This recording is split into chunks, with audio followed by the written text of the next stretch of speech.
Programa informativo de Producción Nacional, con elementos de lenguaje, salud, sexo y violencia, que solo bajo la supervisión de padres, madres, representantes o responsables, es apto para niños, niñas y adolescentes.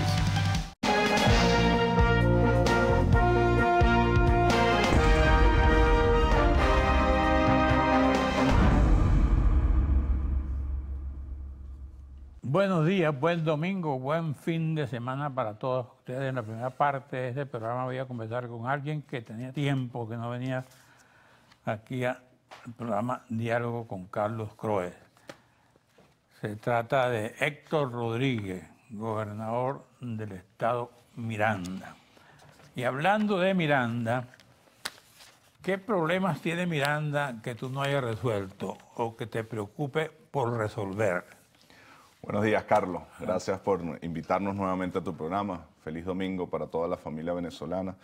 Y bueno, trabajando muchísimo. En Miranda hay muchas dificultades. Tú sabes, nos encontramos uno de los estados que durante mucho tiempo estuvo abandonado en la desidia. Quien fue gobernador se dedicó más a la dinámica nacional, a la confrontación con el gobierno, que a atender los temas concretos de Miranda. Se convirtió en el estado más inseguro de Venezuela. Cuando él llegó era el octavo, triplicando en números al segundo estado, en asesinatos, en secuestros, en robos. Así que ese es nuestro tema principal, el tema de la seguridad. Encontramos una policía completamente desmantelada, apenas 900 funcionarios y 7 patrullas operativas, cuando el Estado por su demografía necesita 10.000 funcionarios y 600 patrullas mínimo para cumplir con las cuotas mínimas internacionales. En estos 6 meses hemos hecho un esfuerzo gigantesco, hemos duplicado la cantidad de policías, pasamos de 900 a 2.000 policías, hemos pasado de 7 patrullas a 170 patrullas, entre patrullas nuevas que hemos comprado o patrullas viejas que hemos recuperado. Eso nos ha permitido bajar del primero al octavo lugar en los índices, pero no estamos satisfechos. Queremos convertir a Miranda en el estado más seguro de Venezuela y por eso hemos abierto nuevas sedes de la Universidad de Seguridad en Miranda, una en Barlovento, una en Valles del Tuy, una en los Altos Mirandinos y una en Guarenas Guatires. Por eso estamos construyendo 911 por cada subregión, por eso estamos formando 2.000 policías más y vamos a seguir formando hasta llegar a los 10.000. Estamos comprando nuevas patrullas, estamos creando el plan de seguridad escolar, estamos organizando a la sociedad y yo te aseguro que nosotros vamos a construir de Miranda una referencia en materia de seguridad. Sin embargo, ese no es el único tema que estamos trabajando. ¿Cuál es la zona que más le preocupa a ustedes desde el punto de vista de seguridad, a la cual deben dedicar mayor atención? Vamos a dedicar atención a todo el Estado. Sin embargo, donde se concentran los mayores... todo el Estado, y dice Caracas, a todo el Estado. Urbanizaciones de Caracas. Todo. La zona metropolitana, la zona de los Valles del Tuy, todo. Porque dependiendo del delito se comporta distinto. Por ejemplo, si hablamos de secuestro, se concentran en la zona metropolitana. Si hablamos de asesinatos, se concentran en el municipio de Sucre. Entonces, hay una distribución en todo. Sin embargo, para los otros temas, por ejemplo, el desarrollo económico, todo el potencial turístico, pesquero, cacaotero que tiene Barlovento, nosotros necesitamos concentrar en Barlovento mucho esfuerzo. Para todo el desarrollo industrial y para, te comentaba ahorita antes de empezar el programa, los próximos Juegos Bolivarianos, que a Miranda le acaban de declarar sede de los Juegos Bolivarianos 2021. Venezuela tenía 32 años que no era sede de esos Juegos. Van a impactar en todo el Estado. Son Juegos Bolivarianos 2021, Valles del Tuy 2021. Sin embargo, los deportes de playa van a ser en Barlovento y se van a utilizar instalaciones que ya existen, como el Complejo Deportivo Parque Miranda, como el Centro Nacional de Tenis en Baruta, como el Centro Nacional de Bowling en Guarenas. Es decir, va a tener un impacto en todo el Estado. Pero hay una gran construcción de nueva infraestructura en los Valles del Tuy. Entonces ahí también necesitamos concentrar seguridad. Por lo tanto, nuestra visión de seguridad es equilibrada para todo el territorio. Nosotros no vamos a caer en esa disyuntiva de atender un sector más porque vota más por nosotros que otro. Nosotros tenemos una visión estratégica de cómo desarrollar el Estado y por lo tanto necesitamos atenderlo integralmente y que vaya creciendo progresivamente en seguridad. En estos días de Santa Sofía me dijeron que habían, y de la zona de Santa Paula, que en menos de un mes habían asaltado 9 casas. ¿Ustedes, dónde está la policía? La policía está creciendo. Nosotros encontramos una policía que no existía. Como te digo, hace 5 meses que yo llegué a la gobernación teníamos 7 patrullas. Hoy tenemos 170 patrullas. Teníamos 900 funcionarios, que si tú lo divides en turnos significa 300 funcionarios en la calle. Hoy tenemos 2.000 funcionarios y estamos formando 2.000 más. ¿En esas zonas hay policía? En todas las zonas está creciendo la policía. San Luis. En todas las zonas está creciendo la policía. Tú vas ahorita, por ejemplo, para la esfera de Soto, en la autopista Francisco Fajardo, y ahí vas a tener una patrulla de la policía. policía. Nosotros vamos a ir creciendo progresivamente y vamos a atender a toda la población. ¿Estás trabajando combinado con Caracas? Estamos trabajando combinado con Caracas y con los 21 alcaldes del estado Miranda, con los alcaldes chavistas, los 17 alcaldes chavistas y con los 4 alcaldes opositores, sin ningún tipo de prejuicio. Nosotros vinimos a Miranda no a repetir lo que criticamos, no a ser sectarios, no a llamar a descargar odios, vinimos a trabajar. ¿Cómo te tratan los alcaldes de oposición en tu caso? Con respeto, como los trato yo, coordinadamente. Ahí tenemos un ejemplo. ¿Se entienden? Claro, y nos comunicamos permanentemente. Ahorita tenemos un ejemplo, por ejemplo, la tubería de agua de La Guairita, que se rompió el fin de semana porque hicieron unas construcciones ilegales sobre algo que se llama La Ventosa, que es por donde sale la presión de aire. Esa es la triple frontera del municipio de Sucre, Latillo y Baruta. Y 2 horas después estábamos todos los alcaldes, el gobierno nacional y el gobierno regional trabajando, y durante 48 horas trabajamos de la mano y se resolvió. Las cosas cuando se hacen con respeto, con trabajo, con método, se pueden resolver. Y ese es el mensaje que yo le he mandado a los alcaldes, y debo reconocer que todos, chavistas y opositores, se han sumado a la tarea de trabajar y dejar atrás los tiempos de la confrontación. Dice que el servicio de agua en el Latillo, Baruta y Sucre será restablecido. ¿Cuándo? No, ya se empezó a restablecer. Apenas 48 horas después de que se rompió la tubería, la recuperamos, y durante toda esta semana ha empezado a correr el sistema de agua de nuevo. ¿De qué otra cosa quieres hablar tú en este programa? Bueno, el tema económico queremos... ¿Cuál es el tema? Es la segunda prioridad. Nosotros estamos haciendo un esfuerzo y estamos convencidos, Carlos, de que la solución a las dificultades económicas es apostar a la producción mirandina. Por eso estamos trabajando 2 zonas económicas especiales, que es la zona industrial de Guarenas Guatire y la zona industrial de los Valles del Tuy, que además ahorita estamos continuando con la autopista Francisco de Miranda, que va a conectar los Valles del Tuy con el puerto de Carenero. Estamos trabajando una zona turística para Barlovento. Ahí se está haciendo una autopista que va a conectar Higuerote con Río Chico. Son 100 kilómetros de costa. Ya se empezó. Ya estamos haciendo movimientos. ¿Cuándo termina? Movimientos de tierra. Nosotros aspiramos que antes de terminar el periodo constitucional de gobierno estén listas todas estas obras que estamos diciendo. Además, porque en el 2021 coincide con la sede de los Juegos Bolivarianos, y para esa fecha necesitamos que el aeropuerto esté listo, que las 2 autopistas estén listas. ¿Para cuando termine el periodo? Sí, para cuando coincidan con los Juegos Bolivarianos. ¿Quién, Bertucci o...? No, cuando le inauguremos nosotros para la reelección. No sé si Bertucci después va a ser candidato a gobernador, pero quien la hace, bueno, si Falcón se lanza candidato a gobernador después, a quien la hace lo vamos a ganar. Le vamos a ganar. Entonces, en el tema económico estamos apostando a estas 2 zonas industriales, a desarrollar la zona turística de Barlovento y a todo el tema productivo. Por ejemplo, esta semana salió la primera exportación de flores, Carlos. Son 20.000 tallos de flores que se están produciendo en la zona de los Altos Mirandinos, en Jarillo, que ya estamos exportando a Estados Unidos, al Caribe, a Rusia, a China, y que vamos a ir creciendo hasta llegar a 100.000. ¿Tenemos relaciones con el imperio? Bueno, nosotros vendemos. Nosotros le vendemos a todos los sectores. Ellos son unos compradores muy grandes, igual que Rusia y China. Son los 3 principales compradores del mundo de flores. Estamos vendiendo cacao, estamos vendiendo pescado, estamos levantando una industria que teníamos en Guarenas Guatire, en Valles del Tuy, que es grande, una de las más grandes de Venezuela, de textiles, de imprentas. Ahorita estábamos hablando del tema de las imprentas, de las más grandes de América Latina, pero eran industrias que estaban muy asociadas a el mercado nacional. Ahorita nosotros les estamos abriendo camino para que se conviertan en industrias exportadoras, para también ayudar. Nosotros creemos que hay que generar divisas distintas a la divisa petrolera. ¿Cuánto genera las flores en divisa, por ejemplo? Cada tallo de flor, de esa flor Anturium que estamos vendiendo, da entre 1.8 o 2.5 dólares, dependiendo del tamaño de la flor. Porque hay flores grandes de tamaño grande. ¿Eso le importa la gobernación o el particular? La exportamos los 2. Hemos hecho una alianza estratégica con los productores privados. Son 48 productores privados y nosotros acompañamos técnicamente, abrimos mercado internacional a estos 48 productores y los acompañamos. Bueno, en estos días oía yo a Capriles diciendo que él es un estado seguro. Bueno, estoy diciendo, yo lo oigo a todos.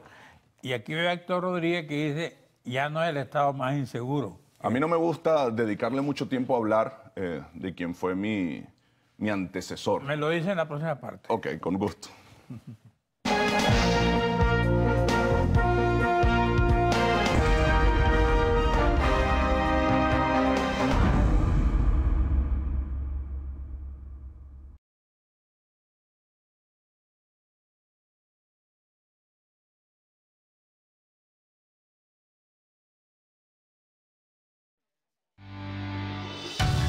Estás viendo Diálogo con...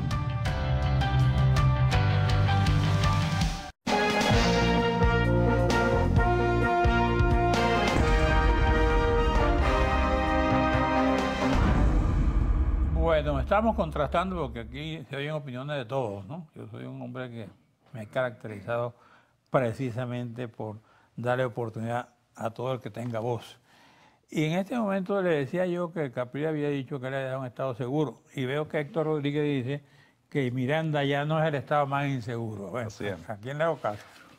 Bueno, de verdad que es difícil cuando hay un desconocimiento tan grande de la realidad. O sea, no sé en qué contexto el exgobernador dijo eso, pero si de algo había hegemonía en la opinión pública cuando yo me lancé de candidato, desde que de los niveles de inseguridad y de desidia en materia de seguridad que había generado el exgobernador. Tal vez no había acuerdo en las causas, en las razones. El exgobernador decía que no le dan los recursos. Sin embargo, cuando llegué a la gobernación conseguí que se los dieron todo y que administró muy mal, por ejemplo, los ingresos propios de la gobernación, como es el tema de Mina. Sin embargo, de lo que no hay duda, Carlos, de lo que no hay duda, es que Miranda era el estado más inseguro de Venezuela.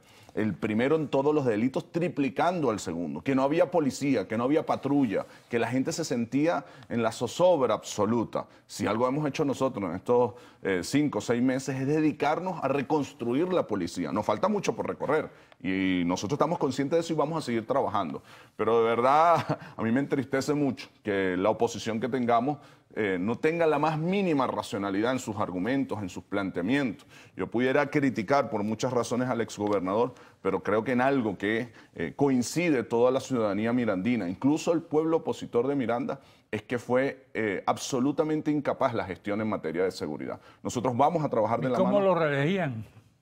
Creo que parte de la polarización, Miranda es un estado que tiene una gran población de clase media, que toma mucho las decisiones por la dinámica nacional. Sin embargo, parte de los resultados electorales fue la desidia en la que dejó. Si tú te das cuenta y haces un análisis detallado de la campaña de quien fue el candidato de ese partido, en ningún momento fue acompañado por el exgobernador. O sea, si es tan eficiente, ¿cómo es que el exgobernador no apareció en la campaña? Bueno, porque su imagen era muy negativa, trataron de ocultarlo, trataron de que no se vieran juntos, creo que coincidieron en 2 actividades nada más, que fue la rendición de cuentas de Capriles y una actividad deportiva. De resto no apareció en la campaña de Miranda porque se veía en las encuestas, se veía en la opinión pública y la gente se sentía defraudada. Vamos a hablar de lo que va a hacer a futuro, pues. Bueno, lo que vamos a hacer es seguir trabajando en materia de seguridad. Nosotros nos comprometemos con una policía que siga creciendo, que siga cuidando, que siga disminuyendo los índices delictivos. Vamos a seguir trabajando en el tema económico. Nosotros vamos a reactivar todas las zonas económicas de Miranda. Vamos a convertir a Miranda de nuevo en el principal destino turístico. Ahorita en Semana Santa nos fue muy bien. Más de 1.300.000 visitantes, 90% de ocupación hotelera. Vamos a seguir trabajando en los temas sociales. Ahorita estamos construyendo 22 escuelas nuevas. Estamos en 95% de programa de alimentación escolar en todas las escuelas de la gobernación de Miranda con desayuno, almuerzo, merienda. Nos ha aumentado en 30% la matrícula escolar. Vamos a seguir reparando. Ahorita estamos reparando 9 de los 19 hospitales y los vamos a reparar todos. Vamos a seguir en materia de protección. Vamos de primero en el plan de vacunación nacional y vamos a trabajar en los temas de ciudad. Servicios públicos, agua, transporte, la construcción de los Juegos Bolivarianos, la construcción de vivienda, porque además Miranda tiene esa lógica de estado dormitorio que nosotros la queremos ir transformando y que la gente consiga empleo, servicios públicos cerca del lugar donde duerme para que no tenga que dedicar 2, 3, 4 horas diarias en el transporte hacia Caracas. Así que la Miranda que viene va a ser una Miranda de prosperidad. Por ejemplo, la carretera panamericana. Alguien me decía que seguía siendo peligroso venir por la panamericana a cierta hora de la noche. Sin duda alguna lo sigue siendo. Nosotros no hemos convertido a Miranda en el estado más seguro. Es más segura que antes. Ahora está más asfaltada, tiene más patrullas. Ahorita venimos con un plan de iluminación de todas las autopistas de Miranda y las principales avenidas, incluyendo la Panamericana. Cada 10 kilómetros en la Panamericana, hoy tenemos una patrulla funcionando. Que eso no lo teníamos hace 6 meses. Y cada vez va a ser más segura. Nosotros no vamos a decirte que en 6 meses hemos resuelto todos los problemas, pero te puedo asegurar que hoy la Miranda que hoy tenemos es mucho más segura que la que teníamos hace 6 meses y la Miranda que tendremos mañana va a ser mucho más segura todavía. Dentro de tu programa a futuro que te decía yo, ya hablaste de seguridad, hablaste de educación, ¿tiene algo que te preocupa más que otro?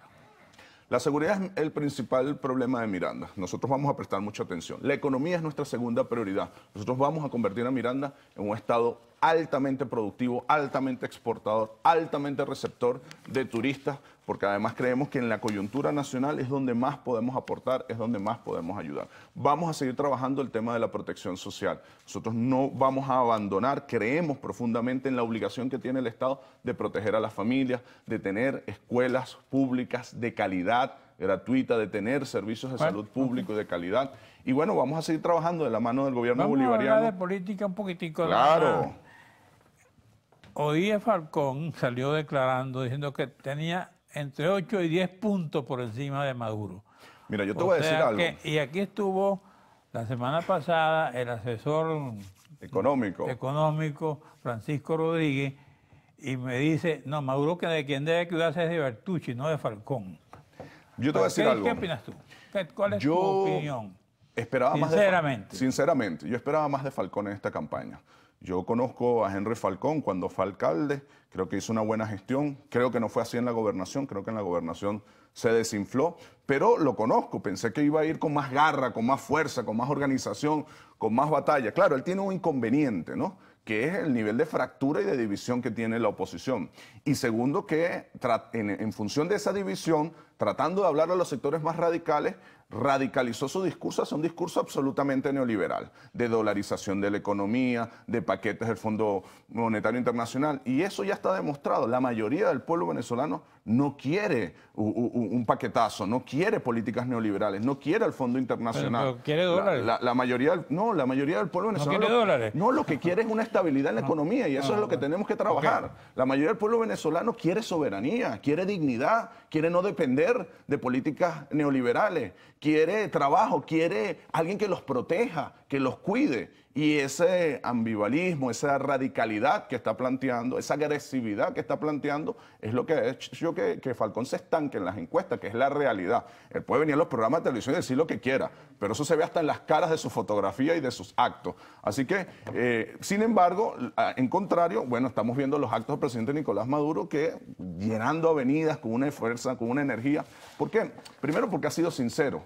En estos 5 años, que han sido 5 años muy difíciles, ha sido sincero, ha sido leal, se ha mantenido firme a un programa de gobierno de protección social al pueblo, de enfrentar a las dificultades, y yo creo que eso el pueblo lo valora muchísimo. Yo auguro una gran victoria para el presidente Nicolás Maduro, y desde Miranda lo vamos a acompañar con toda la fuerza. Lo que oigo de las críticas del gobierno es el aumento de los precios todos los días. Así es nuestra principal dificultad a nivel nacional. No va al mercado y no consigue nada, o va a ver qué hay, porque no consigue. Entonces, ¿cómo puede? Hay dos realidades. ¿Cómo puede prometer? Hay dos realidades, Carlos. Hay la realidad de ese mercado capitalista loco, que si tú lo estudias con cuidado, cada vez que vienen elecciones aprieta más. Dispara más el precio de la moneda, dispara más el precio, porque quieren hacer política con la economía. ¿Por qué lo dejan apretar? Y el pueblo tiene mucha conciencia de eso. Y la otra realidad, un pueblo con un gobierno que lo protege y que batalla, que aumenta salario, que hace un plan de bonos, que garantiza el CLAP, en casi ya 12 millones de familias. Es decir, tienes dos realidades. En Venezuela hay una confrontación entre los poderes fácticos que creen que desde la dinámica económica pueden cambiar la opinión política, y un pueblo que está batallando y un gobierno que los está defendiendo. El coordinador que no ha recibido la bolsa CLAP me está haciendo señas que el programa ha terminado. Bueno, vamos a mandársela y que nos dé un negro más. Gracias. Gracias a ti, Carlos. Un placer venir siempre a tu programa. En la próxima parte voy a conversar con Alfonso Marquina, diputado y dirigente político de este país.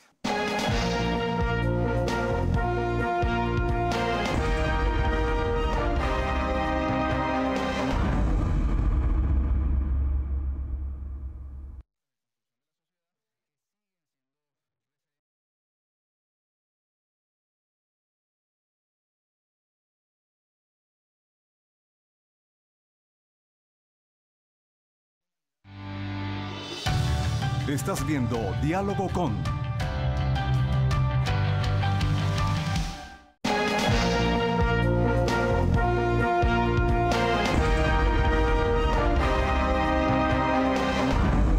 Voy a conversar con Alfonso Marquina. Todo el mundo lo conoce, es un destacado dirigente político.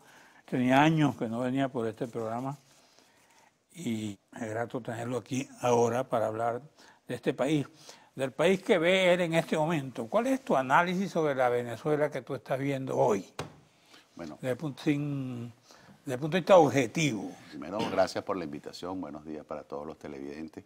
Yo veo un país sumergido en la peor crisis económica y social de toda su historia republicana. Un país que ya tiene 17 trimestres consecutivos con decrecimiento económico. El Producto Interno Bruto se ha venido reduciendo casi que a un tercio de lo que teníamos hace 5 años atrás. Veo un país donde la producción nacional cada vez es menor. Veo un país que en medio de esa recesión económica estamos sufriendo de una hiperinflación que ya algunos analistas la proyectan en un 18.000%. Veo un país donde la incertidumbre, la inseguridad jurídica, la inseguridad por faltas de cifras oficiales genera falsas expectativas, mucha angustia, mucha desesperación y por supuesto eso hace presa fácil a los venezolanos de la especulación que hoy golpea a todos los sectores de la vida nacional. Veo un país con pésimos servicios públicos, racionamiento de agua, racionamiento de servicio eléctrico, nuestros hospitales prácticamente abandonados, donde la gente está muriendo de mengua. Veo un país donde las escuelas, nuestros niños reciben educación en unas condiciones indignas. Veo un país donde los que se mantienen en el ejercicio del poder deliberadamente generan pobreza, hambre, necesidad en los venezolanos para que con ello también la capacidad de manipulación por parte del gobierno cada día sea mayor. Ahora, cuando tú oyes, por ejemplo, al presidente de la República y en esos actos, sientes que hay una gente entusiasmada con su líder. ¿Qué pasa ahí?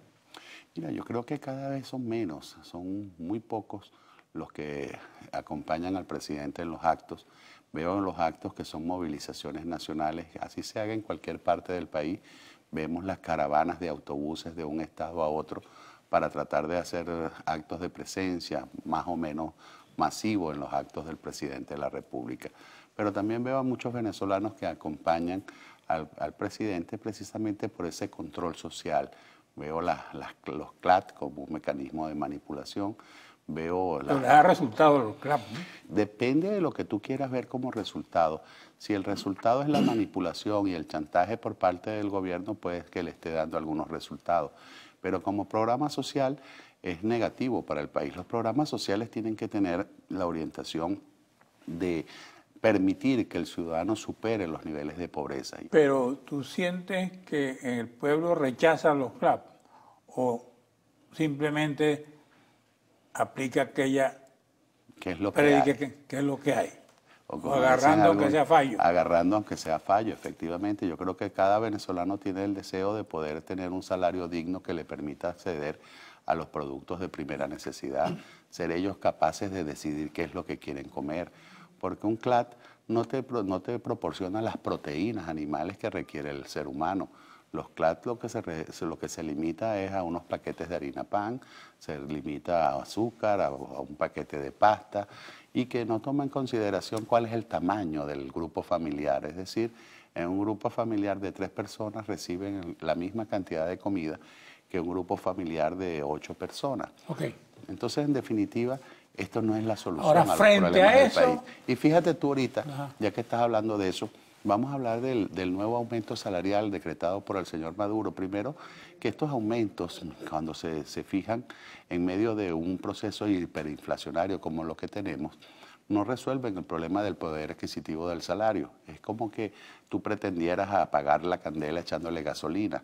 Es decir, estos aumentos terminan siendo un incentivo más para la inflación. Pero en definitiva, acaba el señor Maduro anunciar con bombos y platillos un aumento del 150%, llevando el salario mínimo a 1 millón, y el bono de alimentación, que no es salarial, a 2 millones. Importante, a 1.550.000. Son 2.550.000. Pero ese mismo día que se hizo ese anuncio, bueno, ya el kilo de carne estaba en 2 millones de bolívares. Ahora, entonces, ¿cuál es la solución? Para que tú tengas entonces idea, el venezolano tiene que trabajar. ¿Cuál es la solución a tu juicio? La solución a mi juicio, en primer lugar, tienes que poner disciplina fiscal. El gobierno no puede seguir financiando un déficit fiscal por ese gasto dispendioso y que ese déficit termina siendo financiado con la emisión de dinero inorgánico. La principal razón de la hiperinflación en Venezuela es que la liquidez monetaria del gobierno la ha aumentado en más de un 5.000% en el último año. Es decir, mucho dinero circulante en el mercado y pocos productos que se están ofertando. También tienes que incentivar la producción nacional. Para eso tienes que acabar con unos controles que no solamente han sido ineficientes, sino que se han terminado convirtiendo en alcabalas para la corrupción administrativa. Mira, tenemos un país con hiperinflación, 18.000%, y tenemos control de precios, control de costos, control de las tasas de interés, control de cambio. Entonces, ¿para qué sirven? No funciona. No funciona. Lo único que ha servido es para la corrupción. Cuando tú oyes, por ejemplo, al presidente de la República, dijo, mi triunfo en la constituyente trajo la paz. Y mi triunfo en la próxima elección va a consolidar la paz. Te dejo esas reflexiones y me las contesta cuando regresemos. ¿Cómo no?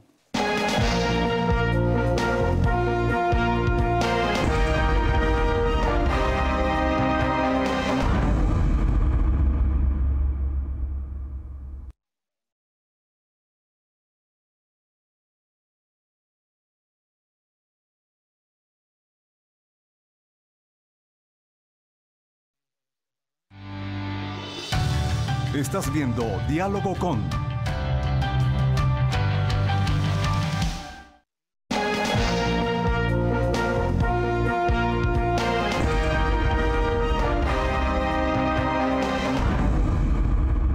Diga lo que siente. Bueno, lo primero que el concepto de paz para el señor Maduro, que es que él se mantenga en el ejercicio del poder sin importarle el sufrimiento del pueblo de Venezuela. Yo te pregunto, Carlos, ¿tú crees que puede estar en paz una madre que a las 3 de la tarde no ha podido darle desayuno a sus hijos porque un kilo de harina pan cuesta 700.000 bolívares, un kilo de arroz 700.000 bolívares, un litro de aceite 1.500.000 bolívares, medio kilo de pasta 600.000 bolívares o un kilo de café más de 2 millones de bolívares? Mira, yo te decía ahorita que con el nuevo salario al venezolano le alcanza para comprar un kilo de carne, 2 millones, dependiendo del tipo de corte, 2.200.000, si es de primera o 1.800.000. Pero en todo caso, el salario mínimo de los panameños alcanza para comprar 103 kilos de carne al mes. El salario mínimo en Colombia alcanza para comprar 62 kilos al mes. Y allá en Colombia. En Colombia. Y aquí en Venezuela el salario mínimo no alcanza sino para... ¿Y cuánto es el un solo salario kilo. mínimo en Panamá y cuánto en Colombia? Bueno, tendríamos que llevarlo a dólares, pero estamos hablando de $200, $250. ¿Tú sabes cuánto era el salario mínimo del venezolano en el año 98? Eran casi $300. Hoy en día, salario apenas 1 millón. Y bono no salarial 1.550.000. Incluso violando la Constitución y la Ley Orgánica del Trabajo, que establece que los bonos no salariales no pueden ser mayores al salario. Es decir, que aquí en Venezuela se viola la Constitución con estos decretos que está emitiendo el señor Maduro, donde el bono no salarial representa más del 60% del ingreso del trabajador venezolano. La oposición, ¿qué ves tú? Mira, yo creo que hay que definir bien qué es la oposición. La oposición o la alternativa democrática son los que creemos realmente en una salida pacífica, democrática y electoral, donde los venezolanos no solo voten, sino que su voto decida, su voto elija. Lamentablemente en Venezuela en los últimos años hemos visto que el voto no refleja lo que es la verdadera intención del pueblo de Venezuela. Nosotros tenemos ahorita, por ejemplo, un candidato que dice ser de oposición y que él sabe que todo lo que yo estoy diciendo es verdad.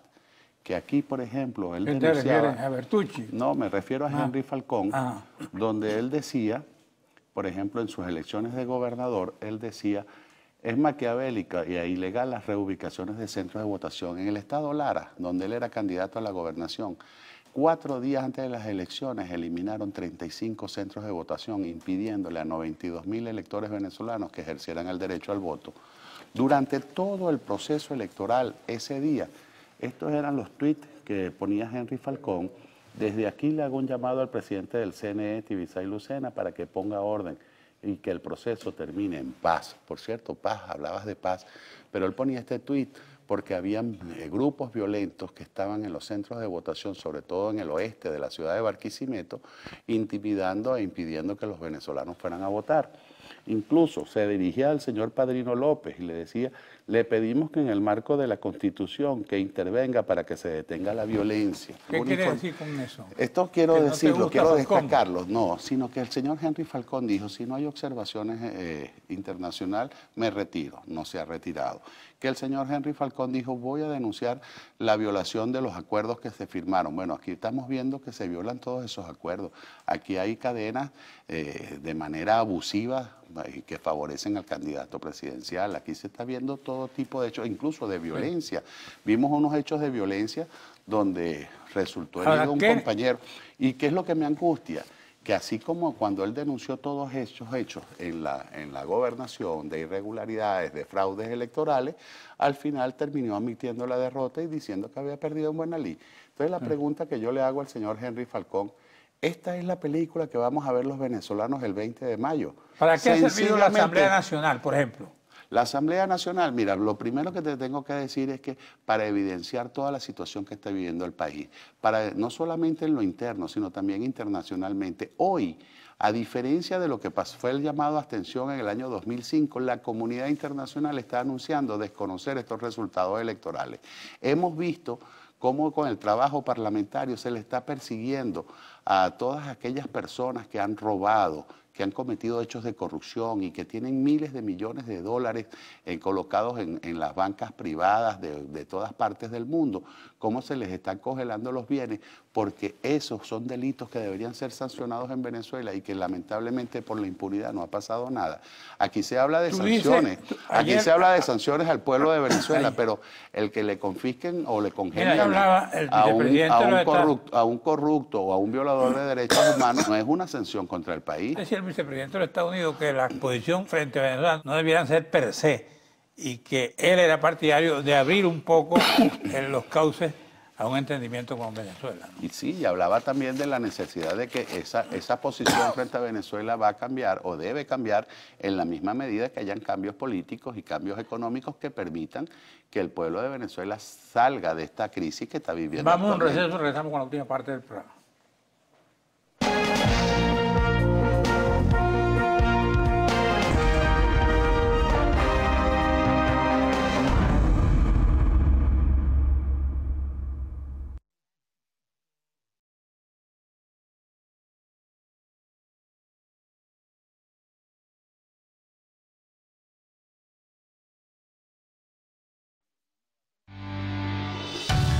Estás viendo Diálogo con...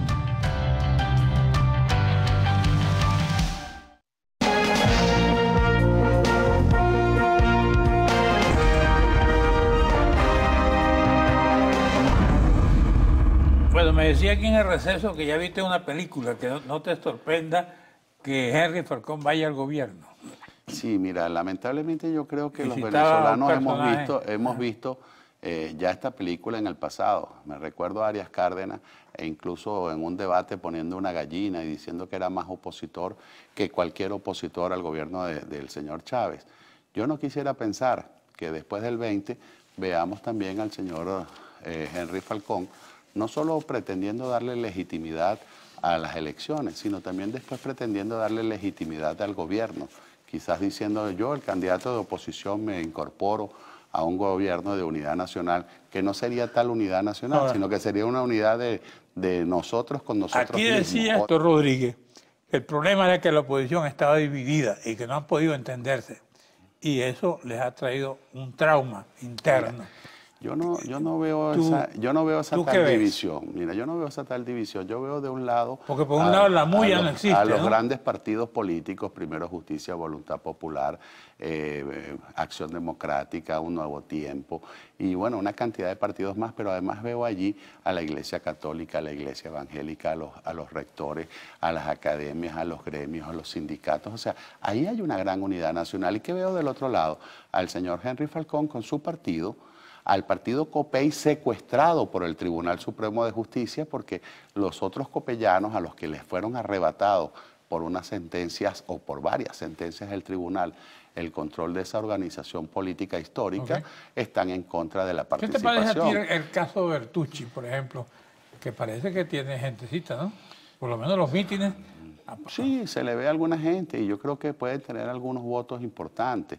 Yo no niego incluso que por el mismo control social vayan a salir algunos venezolanos bajo amenazas de perder el empleo o venezolanos que van a salir a votar porque pueda perder los beneficios de los CLAT o de las tarjetas de la patria. Pero que en definitiva terminen votando, pero que no son votos auténticos, son votos prestados en todo caso. Ahora, la pregunta es, ¿cuántos son esos votos? ¿Esos votos van a representar la inmensa mayoría de los venezolanos o la inmensa mayoría de los venezolanos son los que nos van a participar? Y aquí hay otro candidato que salió, Ratti. Sí. Por un ratico.